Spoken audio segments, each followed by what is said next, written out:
Olá, bem-vindo ao nosso canal Central Filosófico, você que clicou nesse vídeo. Eu quero te convidar a assistir um trecho de uma live que eu gravei aqui em nosso canal Central Filosófica.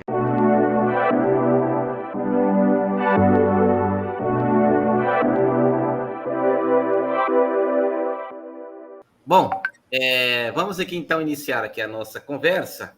Eu sempre costumo iniciar pelo tema, e a pergunta que está aí no tema eu vou colocar para vocês aí, que é exatamente sobre o 13 de maio, né? E esse 13 de maio significou uma libertação ou foi uma exclusão do negro? Professor Ayala, vamos começar contigo.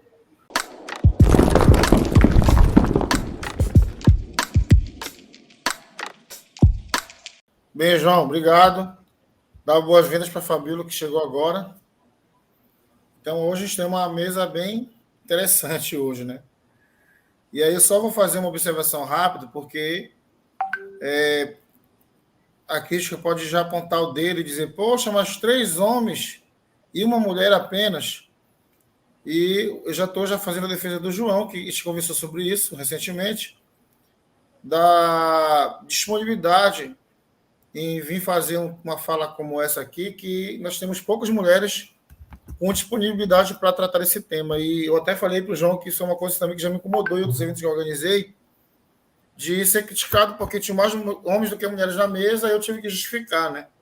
Que as mulheres que eu tive contato não tinham disponibilidade para fazer parte do evento, da atividade, por várias demandas de família, né? Algumas são chefes de família, outros porque não se identificavam com o tema, e outras por questão de tempo mesmo, mas enfim. Mas que bom que a Fabíola ela já vale por 1 milhão de mulheres aqui, né, falando aqui.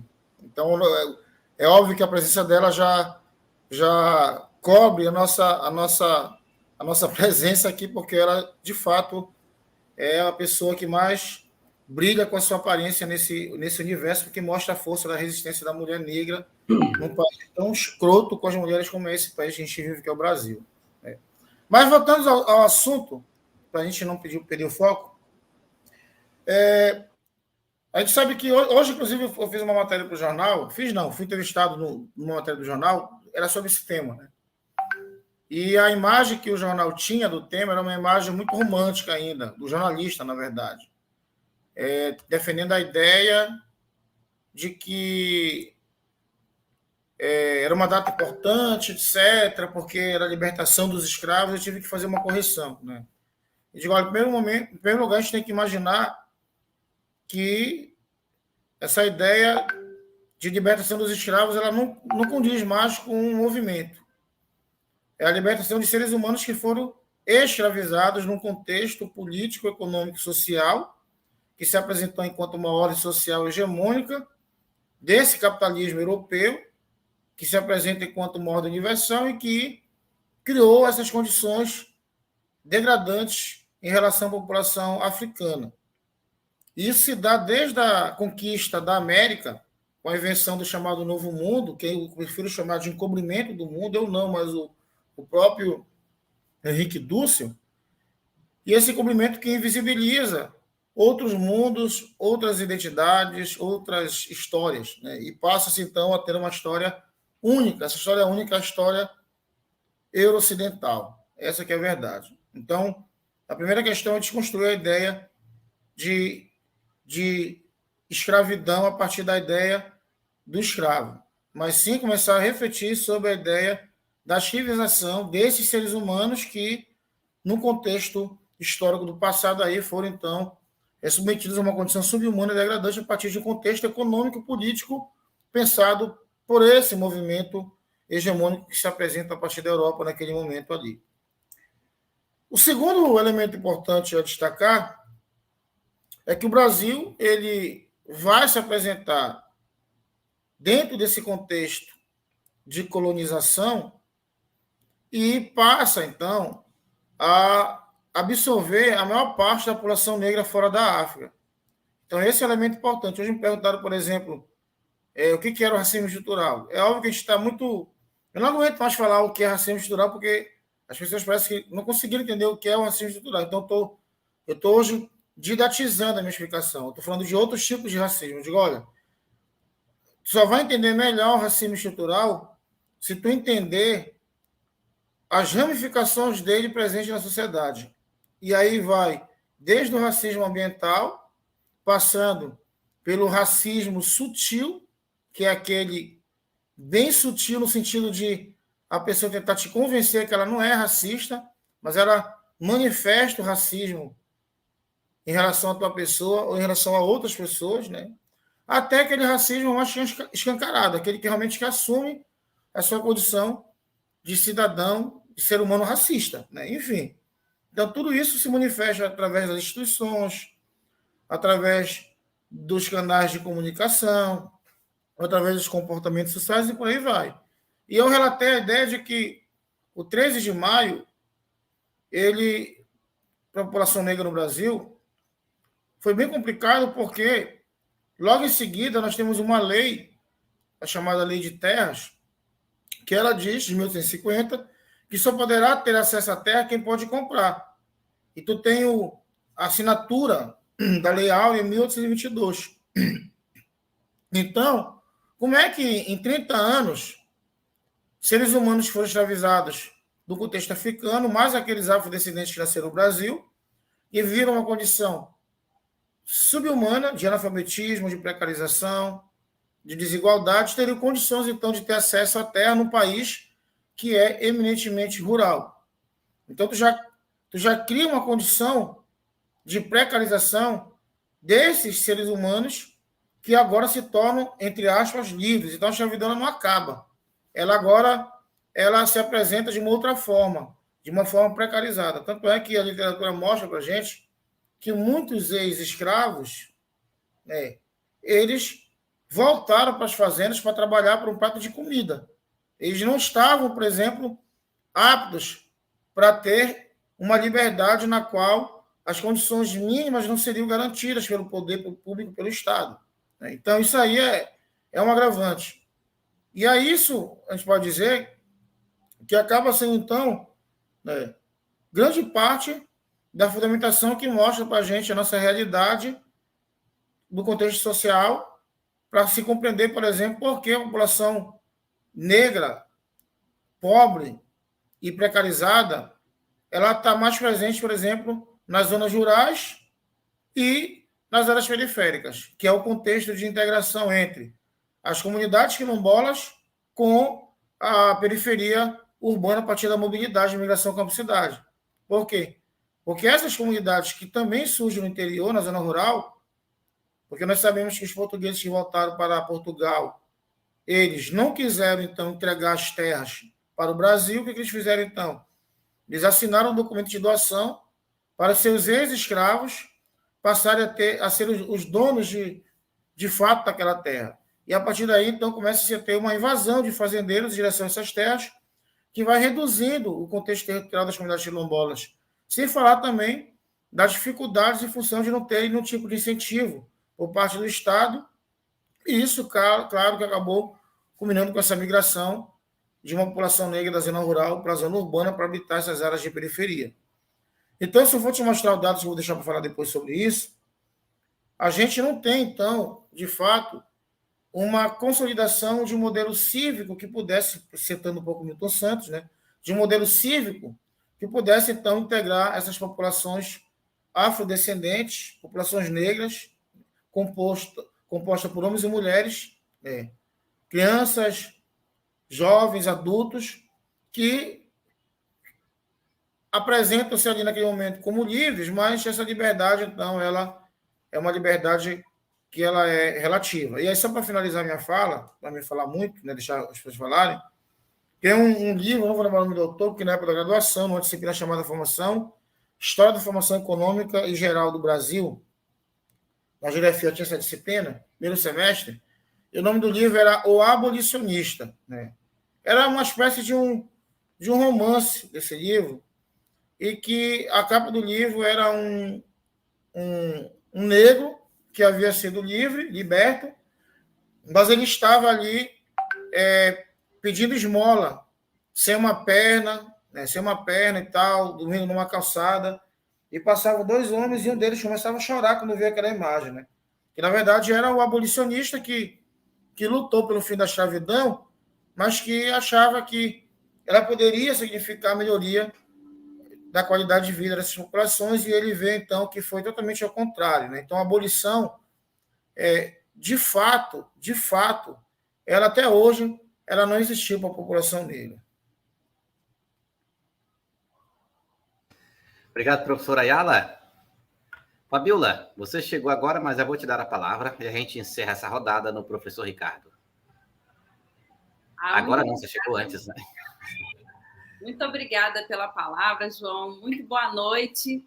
Também para quem está nos assistindo, Gui Fernandes, obrigada pela presença, obrigada pela fala, professora Ayala, e pela honra, né? Assim, eu me sinto muito honrada de estar aqui representando a mulher negra.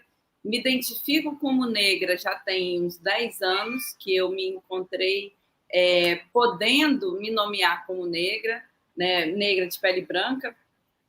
E essa reflexão sobre a questão da abolição é uma reflexão de primeira grandeza. Eu considero pelo seguinte: a gente tem na história da humanidade, não foi só a população negra que foi escravizada.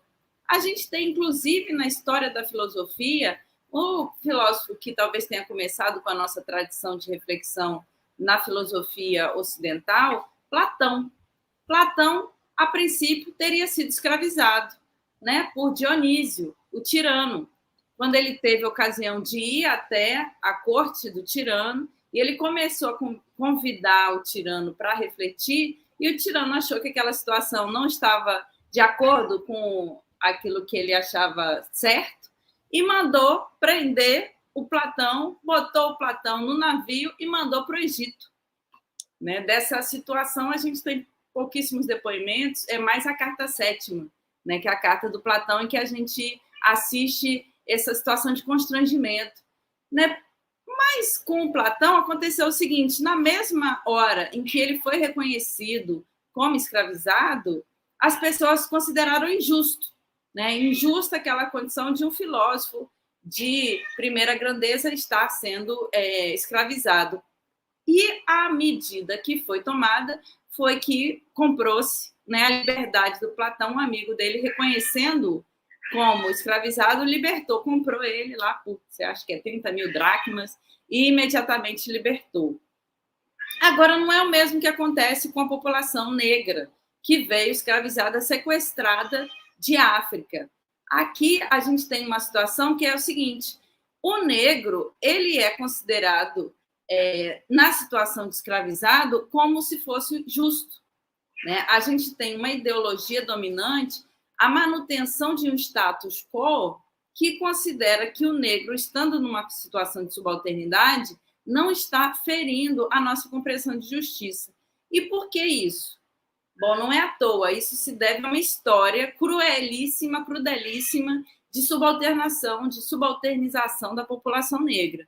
Então, quando a gente fala assim, por exemplo, são 134 anos de abolição da escravidão, a gente tem que colocar uma vírgula aí, né? Porque são 134 anos de abolição, mas são quase 500 anos de luta do movimento negro pela condição de justiça social. Quando a gente fala que teve abolição da escravidão, mas não teve justiça social, a gente compreende que não tem liberdade possível sem justiça. É preciso primeiro haver justiça para que a população, uma vez munida de educação, saúde, condições mínimas de decência, possa, a partir daí, obter a liberdade. Então, assim, para finalizar minha fala, eu queria falar sobre uma lei que teve no Brasil em 1920. No Brasil, não, desculpa, no Rio de Janeiro. Eu não sei como foi a situação da alforria, né, nos seus estados. Aqui no Rio de Janeiro foi uma situação muito cruel, porque na sequência da lei da escravidão, da abolição, a Lei Áurea, a gente teve uma sequência de leis que criminalizou a população negra. Então, em 1920, aqui a gente teve a lei da vadiagem, uma pessoa negra que circulasse na rua com um pandeiro, ela poderia ser presa e o pandeiro era confiscado, né? A gente teve uma sequência de leis para fazer a manutenção do status quo de uma elite branca que decidiu ficar no poder. Então, a gente não teve leis que favorecessem essa justiça social. Agora, 134 anos depois da abolição da escravidão, ao mesmo tempo, a gente tem uma série de ganhos da população negra, né, lutando por justiça social. A gente teve, por exemplo, a Lei 10.639, que tornou obrigatório o ensino da história e cultura africana e indígena em todas as escolas do Brasil. Então, hoje, o professor que vai dar aula de história africana e indígena, ele é uma referência, tem que ser uma referência na escola, porque está na lei. A gente tem a lei de cotas, né, tanto nas universidades quanto nos concursos públicos, né, e a gente tem a lei contra o racismo. Então, eu acho que essas 3 leis representam, sim, um avanço no sistema da legislação para tentar alcançar um mínimo que seja de justiça social e, a partir daí, a gente poder ter essa conversa de uma forma um pouco mais ampla. Mas obrigada pela palavra. Eu que agradeço. Fabiola, professor Ricardo. Bem, gente, boa noite. Chegou a oportunidade de todos. Foi muito bom ouvir a fala de vocês, né? Professores de filosofia, geografia. É sempre bom a gente multidisciplinarizar essas questões. E muito importante, como foi dito de antemão, tanto pelo Ayala quanto pela professora Fabiola, a importância de colocarmos em prática o ensino da história e da cultura, tanto africana quanto afro-brasileira. Eu percebi bem as colocações muito bem feitas dos nossos colegas, dos nossos amigos. Eu fiquei lembrando aqui do contexto histórico, né? E não tem como fazer uma análise desse contexto em geral, mas o professor Ayala conseguiu, de forma muito sucinta, colocar a questão do escravo, né, e do escravizado, dando a ideia que nós temos como educadores, né, reformularmos algumas falas, algumas colocações com relação a esses temas, do escravo, como se a pessoa tivesse, aquilo fosse inerente à pessoa, próprio daquilo, né, e tentarmos sempre relacionar o termo escravo com o negro, né? Então, o escravizado já tem nós temos um outro olhar, uma outra fala, né? Foi uma pessoa livre, um ser humano que foi escravizado, foi colocado em uma determinada condição contra a sua própria vontade. Então, o 13 de maio, no Brasil, ele passa por um contexto da crise do império, né, que vinha ocorrendo no Brasil, da ascensão avassaladora do capitalismo na Europa e também em outros pontos da América. E importante nós repensarmos aquela condição em que os escravizados foram colocados após a questão da Lei Áurea. Lembrando que bem antes dela, tínhamos diversas leis que foram criadas justamente para impedir tanto o tráfico de escravos, tanto a escravização em determinada idade dos idosos, que também eram burladas por um país escravagista, rural, né, de uma economia extremamente ainda agrária, e de uma elite de senhores brancos que não queriam perder os privilégios com relação a essa mão de obra de pessoas. Do ponto de vista jurídico, penso que o 13 de maio, juridicamente, ele traz a finalização de um processo de escravização no Brasil em todos os sentidos, né? Mas, do ponto de vista social, nós não tivemos, naquele contexto, né, que acaba construindo a história dessa forma, né, uma forma de exclusão. Ganha-se, né, não de graça, né, tira esse contexto de que a princesa Isabel deu um presente para a comunidade negra no Brasil, não, bem antes disso, os negros, né, os escravizados já lutavam por vários processos de buscar a sua liberdade. Tinha um processo de sociabilidade que se fazia ali para manter a sua tradição no Brasil, seja ele social, seja ele econômico, seja ele principalmente religioso, artístico. Isso dentro de uma condição em que os escravizados vinham de diversas etnias no Brasil, mas acabavam se unindo devido à condição a que se encontravam dentro desse processo do escravismo europeu. Então, do ponto de vista social, né, daquele contexto e até mesmo de outros, nós vemos grandes consequências para a sociedade negra no Brasil. O racismo, o desenvolvimento desse racismo de forma estrutural, já colocado pelo professor, a perseguição, a pejorativação que nós tivemos da elite, né, e do próprio Estado, em muitos momentos, em associar as populações negras, né, como sempre populações subversivas, como citou a professora Fabíola, né, ao ganhar-se, né, não que esse ganho dessa liberdade tenha sido um presente, né, já que nós já vimos que foi por diversas lutas, de diversas formas de resistência, mas ao estar livre no contexto urbano, de imediato o negro é enquadrado nas leis de vadiagem, como colocou a professora, né, nas diversas leis em que ele vai ser excluído, né, socialmente, geograficamente no seu espaço, é empurrado para os lugares mais longínquos dos centros urbanos, porque passa-se por um processo da ideia de modernização no Brasil, de civilidade, e a população negra, vítima de um darwinismo social, de um etnocentrismo histórico, eles sofrem essas consequências, né? São expurgados das condições de trabalho adequadas, são colocados sobre as piores condições de trabalho, sem rumo, vamos dizer assim, para ir.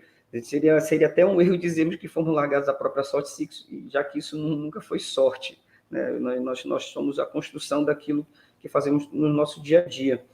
E quais são as consequências que isso reflete hoje na sociedade? O racismo estrutural, já colocado pelo professor, as mais diversas formas de racismo, a perpetuação de falas que não condizem com a realidade propriamente dita. A gente ainda encontra, infelizmente, colegas de trabalho que repetem a frase que nós somos descendentes de escravos. Não, nós somos descendentes de pessoas escravizadas. Outras falas muito interessantes de que, tentando lembrar que uma muito importante, daqui a pouco acho que eu lembro, e esses contextos a gente acaba sofrendo, né, o próprio racismo. Assim, questões interessantes, como, por exemplo, a beleza da sociedade brasileira, que é a miscigenação. A miscigenação vista do ponto de vista de diversos grandes autores, Gilberto Freire e tantos outros. A gente tem que mostrar para a sociedade que a miscigenação ela teve a sua importância na formação social, mas ela também carregou consigo o próprio preconceito, a própria discriminação, a própria segregação, principalmente no que diz respeito à pigmentação e à pejorativação das populações negras associadas ao criminoso, ao vadio, né, que estão sempre vistos de uma forma negativa, tanto do ponto de vista social, econômico, tanto do ponto de vista principalmente religioso, com a intolerância religiosa que é muito presente ainda no Brasil, né, a própria presença desse cristianismo desde o Império aos dias de hoje é colocado como um elemento de imposição a essas populações, não reconhecendo o seu processo cultural e religioso como um processo legal, legítimo e cultural, né, e até mesmo identitário.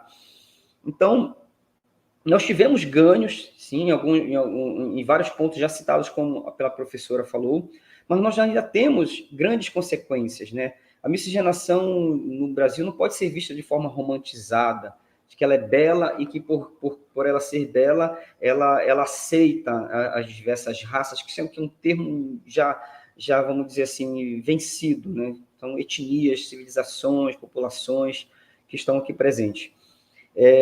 E aí vem a importância da Lei 10.639, de combate, de promulgação do trabalho que a gente faz sobre a história da África, dos africanos, seus descendentes, das religiões africanas presentes no Brasil, afrodescendentes, afro-brasileiras, e tem que colocar sempre em pauta, professor, a questão de de discussão da identidade. Eu penso que, a partir dessas leis, trabalharmos a questão dessa identidade que ainda é muito vaga na população brasileira, principalmente muitos dos nossos adolescentes. Eu sempre comento com os meus alunos, né, com meus colegas de trabalho, que nós temos que ter muito cuidado ao utilizarmos as concepções de morenice, né, as concepções de pardo e o pardialidade, para que essa concepção não se afaste da ideia de negritude, que a gente acaba rompendo a nossa unidade, a nossa força,